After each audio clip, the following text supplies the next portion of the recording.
Hello every one. So இன்னையிலேருந்து நம்ம ஒரு புது சீரியஸ் அப்படிங்கிறத ஸ்டார்ட் பண்ண போகிறோம். எஸ், அந்த சீரியஸை பற்றின இன்ட்ரோ நான் கொடுத்துட்றேன். என்ன அப்படின்னா, எஸ்எஸ்சி அண்ட் ரயில்வே எக்ஸாம்ஸ் இருக்கு இல்லையா? ஸோ அதில் கேட்கப்பட்ட மோஸ்ட் ஃபேவரட் கொஷின்ஸ்லாம் இருக்குல்ல, SSC favourite question, railway favourite question, அதே மாதிரி TCS exam friendly question, favourite question, இந்த மாதிரிலாம் இருக்குல்ல. ஸோ அந்த மாதிரி கொஷின்ஸ் ரொம்ப டிஃப்ரெண்ட்டாக இருக்கிறது. ஸோ நீங்கள் வந்து பார்த்தீங்கன்னா அதை ஆன்சர் பண்ணுறதுக்கு கொஞ்சம் கஷ்டமாக இருக்க மாதிரி, தென் அதே மாதிரி ஆன்சர் பண்ணுவீங்க, பட் ஆனால் வேறு மெத்தட் யூஸ் பண்ணி சால்வ் பண்ணிகிட்டு இருப்பீங்க. ஸோ அது எல்லாமே நம்ம வந்து தெளிவாக இந்த சீரீஸில் பார்க்க போகிறோம். சரியா? இந்த சீரீஸை பொறுத்த வரைக்கும் ஒரு வீடியோவோட லென்த் அப்படிங்கிறது 5 நிமிஷத்துலேருந்து 8 நிமிஷம் வரைக்கும் தான் இருக்க போகுது. ஸோ முடிஞ்ச அளவுக்கு நீங்கள் ஃபுல்லாக பார்த்துருங்க. சரியா? அந்த கொஷினை நீங்கள் A to Z கம்ப்ளீட்டாக பார்த்து முடிச்சிருங்க. ஸோ இந்த வீடியோவோட லென்த் ரொம்ப கம்மி அப்படிங்கிறதுனால ஸோ நீங்கள் இதை வந்து அலட்சியமாக எடுக்க வேணாம். ஸோ ஒவ்வொரு கொஷினுமே உங்களுக்கு ரொம்ப இம்பார்ட்டண்டான கொஷினாக பார்த்து எடுத்துகிட்டு வந்திருப்பேன். ரொம்ப எக்ஸாமில் அடிக்கடி கேட்பாங்க, டிஃப்ரெண்ட்டாக இருக்குது, ஸோ ரிப்பீட்டடாக வருது அப்படின்ற மாதிரிலாம் இருக்கும் இல்லையா? ஸோ அந்த டைப் ஆஃப் கொஷின்ஸ் மட்டும் தான் இந்த சீரீஸில் அப்படிங்கிறத நம்ம பார்க்க போகிறோம். சரியா? ஸோ இதை நான் தனியாக வந்து ஒரு பிளேலிஸ்ட் போட்டுருவேன். ஸோ டெய்லி ஒவ்வொரு வீடியோ அப்படிங்கிறத கொடுத்துருவேன். ஸோ அதை அப்படியே நீங்கள் ரெகுலராக வந்து பார்த்துக்கிட்டே வந்துடலாம். சரியா? யூடியூப்பில் நீங்கள் ஃப்ரீயாக வந்து ரிலாக்ஸ் பண்ணுற டைமில் ஒரு 5 நிமிஷம், சரியா, 5 நிமிஷத்துலேருந்து 8 நிமிஷம் தான், அதிகபட்சம் ஒரு 10 நிமிஷம், அதுக்குள்ளார நீங்கள் இந்த மாதிரியான கொஷின்ஸை நீங்கள் வந்து ஈஸியாக லேர்ன் பண்ணிக்க முடியும். இது ஆக்சுவலாக நான் ஷார்ட்ஸாக தான் கொடுக்கலான்னு இருந்தேன். ஸோ ஷார்ட்ஸாக கொடுத்தீங்க அப்படின்னா அது ஒரு 3 நிமிஷத்துக்கு மேலே, 3 நிமிஷம் தான் கொடுக்க முடியும், அதுக்கு மேலே கொடுக்க முடியாது. அது மட்டும் இல்லாமல் ஒரு நிமிஷம் அது வரைக்கும் தாக்கு பிடிக்கிறதே பெரிய விஷயமா இருக்குது. அந்த ஷார்ட்ஸை ஸ்க்ரோல் பண்ணுற ஃப்ளோவில் நீங்கள் வந்து அந்த கொஷினை ஸ்கிப் பண்ணிடுறீங்க. ஸோ அதனால் அது வந்து எனக்குமே யூஸ் இல்லை, உங்களுக்கும் யூஸ் இல்லை. அதனால் வந்து நான் என்ன பண்ணலான்னு இருக்கேன்னா, ஷார்ட்ஸில் சொல்ல வேண்டிய டைப் ஆஃப் கொஷின்ஸ் எல்லாமே ஸோ இந்த சீரியஸில் நான் வந்து கொடுக்க போகிறேன். சரியா? இம்பார்ட்டண்டான கான்செப்ட்ஸு, ஸோ அதே மாதிரி இம்பார்ட்டண்டான ரிப்பீட்டடான கொஷின்ஸ்லாம் இருக்குல்ல. So SSC friendly, TCS friendly, ஏன்னா எஸ்எஸ்சியும் ரயில்வேவும் நமக்கு டிசிஎஸ்ஸாக நடத்துகிறாங்க. ஸோ இப்போ TCS friendly question, TCS favourite question, இது மாதிரிலாம் இருக்கும் இல்லையா? ஸோ அது எல்லாமே நம்ம வந்து இந்த சீரீஸில் பார்க்க போகிறோம். சரியா? ஸோ இன்றைக்கி நம்ம பார்க்க போகிற கொஷின் என்ன அப்படின்னா, ஸோ இங்கே பாருங்கள், உங்கள் ஸ்க்ரீனில் தெரியுது இல்லையா? In a zoo, there are the rabbits and pigeons. If the heads are counted, there are 340 heads, and if the legs are counted, 1060 legs. How many pigeons are there? அதான் ஒன்றும் இல்லைங்க, ஒரு ஜூ இருக்குது, அந்த ஜூவில் முயலும் இருக்காமா, அதே மாதிரி பீஜன்னா புறா. சரியா? புறாவும் இருக்காமா. If heads are counted, there are 340 head அப்படின்னு வந்து கொடுத்துருக்கான். அதே மாதிரி கால் எல்லாமே கவுண்ட் பண்ணுறாங்களாம், 1060 கால் இருக்குது. தலையெல்லாம் கவுண்ட் பண்ணால் 340 தலை இருக்குதான். மொத்தம் எத்தனை புறா இருக்குது அப்படிங்கிறது தான் கேள்வி. ஸோ இந்த கொஷினை நிறைய பேர் எக்ஸ் அண்ட் ஒய் யூஸ் பண்ணி நீங்கள் வந்து சால்வ் பண்ணுவீங்க. பட் ஆனால் அது மாதிரிலாம் சால்வ் பண்ணுறதை விட ரொம்ப லாஜிக்காக, கான்செப்ஷுவலாக நீங்கள் அடிக்கலாம். சரியா? ஸோ நல்லா லிசன் பண்ணுங்கள். அதே மாதிரி இன்னும் ஒரு சில பேர் வந்து மிக்சர் அண்ட் எலிகேஷன் மெத்தட்லையும் இதை சால்வ் பண்ணுவாங்க. பட் ஆனால் அது எல்லாத்தையும் விட ரொம்ப ஈஸி. இதில் என்ன சொல்லியிருக்காங்க, என்ன பிரச்சனை உள்ளார இருக்குது, சரியா, அதை நம்ம ஃபைண்ட் அவுட் பண்ணிட்டோம்னா அதை ரெக்டிஃபை பண்ணிடலாம். சரியா? ஸோ ஒன்றுமே இல்லை, இங்கே பாருங்கள், ரேபிட்டை பொறுத்த வரைக்கும் நமக்கு எத்தனை கால்னா 4 கால் இருக்குது. சரியா? 4 கால், அதே மாதிரி ஒரு தலை தானே. எஸ். ஸோ அதே மாதிரி புறாவை எடுத்துக்கோங்க. புறாவை எடுத்துக்கிட்டிங்க அப்படின்னா புறாவுக்கு பார்த்திங்கன்னா நமக்கு 2 கால் தான். சரியா? 2 கால், அதே மாதிரி ஒரே ஒரு தலை. சரியா? 2 கால், ஒரே ஒரு தலை. ஸோ இப்போது heads are counted, there are 340 head அப்படின்னு வந்து கொடுத்துட்டான். மொத்தம் 340 தலை தான் இருக்குது.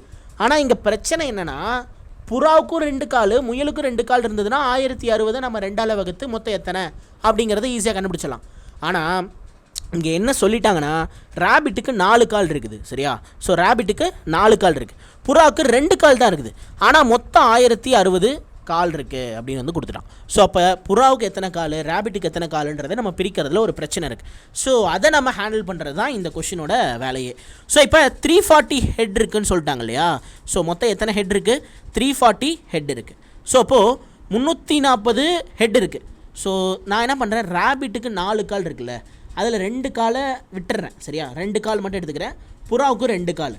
ஸோ அப்போ மொத்தம் 340 தலை இருக்குது. சரியா? தலை இருக்குன்னா என்ன அர்த்தம்? 340 உயிரினம் இருக்குது அப்படின்னு அர்த்தம்.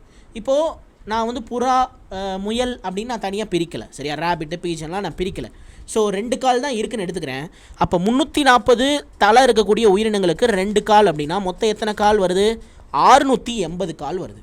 சரியா? 680 கால் வருது. இப்போ மொத்தமே எனக்கு எத்தனை கால்? 1060 கால்.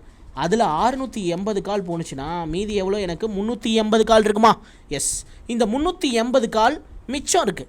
ஏன் மிச்சம் இருக்குது? இந்த 380 கால் ஏன் மிச்சம் இருக்குது? ஏன்னா ரேபிட்டுக்கு 2 கால் வந்து அதிகம். சரியா, ரேபிட்டுக்கு 2 கால் வந்து அதிகம். புறாவை கம்பேர் பண்ணும்போது ரேபிட்டுக்கு 2 கால் அதிகம். அதனால தான் இந்த 380 கால் அப்படிங்கிறது இருக்குது. ஸோ இப்போ 2ஆல் வகுக்கிறேன், 2ஆல் வகுத்தோம் அப்படின்னா எனக்கு என்ன வரும், 190 அப்படின்னு வரும். ஸோ அப்போ ஏன் இந்த 190 வந்துச்சு, ரேபிட்டுக்கு 2 கால் அதிகமாக இருக்கிறதுனால வந்துச்சு. ஸோ அப்போ மொத்த ரேபிட் எத்தனை இருக்கும் அப்படின்னா 190 ரேபிட் இருக்கும். சரியா, 190 ரேபிட் இருக்கும். 190 ரேபிட் அதிகமாக இருந்ததுனால தான் நமக்கு 380 கால் அதிகமாக வந்தது. சரியா, அப்போ 340 தலை இருக்குன்னு சொல்லிட்டான். சரியா, 340 உயிரினம் இருக்குது. சரியா, ஒரு ஜூவில் அது ரேபிட் அண்ட் பீஜனை தான் பிரிய போகுது. அப்போ அதில் 190 வந்து எனக்கு வந்து ரேபிட் அப்படின்னா, ஸோ அப்போ 340 190 போனால் மீதி எவ்வளோ, ஸோ 340 190 போணுச்சுன்னா மீதி எனக்கு 150. ஸோ அப்போ 150 பீஜன் அப்படிங்கிறது இருக்கும். சரியா, 150 புறா இருக்கும். ஸோ அப்போ எத்தனை புறா இருக்குன்னு தான் நம்மளை கொஷினில் கேட்டிருக்கான். 150 புறா அப்படிங்கிறது தான் இருக்கும். ஸோ புரியுதா, இந்த டைப் ஆஃப் கொஷின் அடிக்கடி உங்களுக்கு ரிப்பீட் ஆகிட்டே இருக்கும். ஸோ அதனால் நல்ல அண்டர்ஸ்டாண்ட் பண்ணிக்கோங்க. ஒன்றுமே இல்லை, ரொம்ப ஈஸி. ஒரு ஜூ இருக்குது, அதில் ரேபிட்டும் பீஜனும் மட்டும் தான் இருக்குது. ரேபிட்டை பொறுத்த வரைக்கும் 4 கால் 1 தலை தான் இருக்கும். பீஜன் புறாவை பொறுத்த வரைக்கும் 2 கால் 1 தலை தான் இருக்க போகுது. மொத்த தலையெல்லாம் கவுண்ட் பண்ணுறாங்களா, 340 தலை இருக்கான். சரியா, காலெல்லாம் கவுண்ட் பண்ணால் 1060 கால் இருக்கான். ஸோ இப்போ மொத்தம் பீஜன் மொத்தம் எத்தனை இருக்குது அப்படின்னு வந்து கேட்டிருக்கான். நான் என்ன பண்ணுறேன், இந்த ரேபிட்டுக்கு 4 காலுங்கிறத விட்டுறேன். சரியா, 2 காலாகவே வச்சுக்கிறேன். எனக்கு மொத்தம் 340 தலை இருக்குது. அப்போ 340 உயிரினம் இருக்குது. சரியா, அது 2 வகையான உயிரினமாக தான் பிரிய போகுது. என்னது, ஒன்று புறா, இன்னொன்று வந்து பார்த்தோன்னா முயல். ஸோ அப்போ இது ரெண்டுக்குமே எனக்கு 2 கால் அப்படின்னா 340 × 2 போடும்போது எனக்கு 680 கால் அப்படிங்கிறது வந்திருக்கும். ஸோ அப்போ இந்த 680 கால் அப்படிங்கிறத டோட்டலாக அவங்க கொடுத்துருக்க 1060 கால்லேருந்து மைனஸ் பண்ணும்போது எனக்கு 380 கால் வந்து எக்ஸ்ட்ரா இருக்குது. இந்த எக்ஸ்ட்ரா இருக்கக்கூடிய கால் வந்து எதனால் வந்தது, ரேபிட்டுக்கு 2 கால் அதிகமாக இருக்கிறதுனால தான் வந்தது. ஸோ அப்போ இந்த 380 2ஆல் வகுக்கும் போது 190 ரேபிட் அப்படிங்கிறது கிடைச்சிரும். சரியா, மொத்த ரேபிட் எத்தனை, 190.